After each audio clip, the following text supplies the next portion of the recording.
মথি 5 অধ্যায় 28 পদ। কিন্তু আমি তোমাদের বলছি, কেউ যদি কোনো স্ত্রীলোকের দিকে লালসাপূর্ণ দৃষ্টিতে তাকায়, তবে সে মনে মনে তার সঙ্গে যৌন পাপ করল। তবে এই বাক্যে বলা হয়েছে যে কোনো পুরুষ মানুষ যদি স্ত্রীলোকের দিকে লালসাপূর্ণ দৃষ্টিতে তাকায়, তবে সে মনে মনে তার সঙ্গে যৌন পাপ করলো। কিন্তু এটা সবার ক্ষেত্রে, স্ত্রী পুরুষ সবার ক্ষেত্রে কিন্তু একই।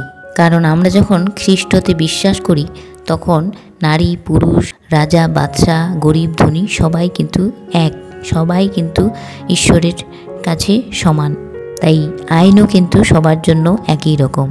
শুধুমাত্র এই বাক্যে পুরুষদের কথা বলা হয়েছে বলে এমনটা নয় যে শুধুমাত্র পুরুষরাই যদি স্ত্রীলোকের দিকে লালসাপূর্ণ দৃষ্টিতে তাকায় কেবলমাত্র যে পুরুষদেরই পাপ হবে এমনটা নয়, এটা সবার ক্ষেত্রেই প্রযোজ্য।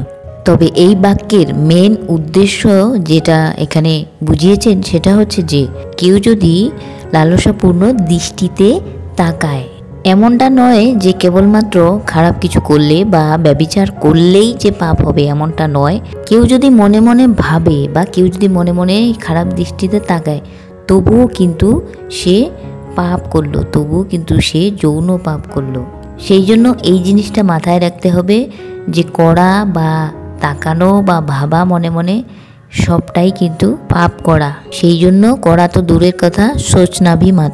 কারণ ঈশ্বর অন্তর্যামী, ঈশ্বর আমাদের অন্তরে বসবাস করেন। তাই ঈশ্বর সমস্ত কিছু জানেন, আমাদের ভাবনা, আমাদের কল্পনা, আমাদের পরিকল্পনা সমস্ত কিছু ঈশ্বর জানেন। সেই জন্য আমাদের সাথে হঠাৎ যখন কোনো কিছু মিরাক্কেল হয়, মানে আমরা হয়তো কোনো কিছু একটা মনে মনে ভাবলাম আর সেটাই আমাদের সাথে হলো, তখন আমরা ভাবি যে এটা কি করে হলো।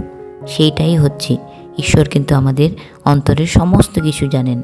আমার সাথে তো এমনটা বহুবার হয়েছে, আমি হয়তো মনে মনে কোনো একটা প্রশ্নের উত্তর খুঁজছি, সেটা হয়তো বাইবেলে উত্তর পেয়ে গেলাম, কিংবা হয়তো সেই প্রশ্নের উত্তরের ভিডিও আমার চোখের সামনে চলে আসলো, কোনো না কোনোভাবে হয়তো উত্তর আমি পেয়ে গেলাম। তাই সব ক্ষেত্রে আমাদের শুধু করলে বললে নয়, এমনকি ভাবলেও কিন্তু সেটা হয়। এমনকি ভাবনার মধ্যেও কিন্তু আমাদের ঈশ্বর জানেন, আমাদের ঈশ্বর থাকেন।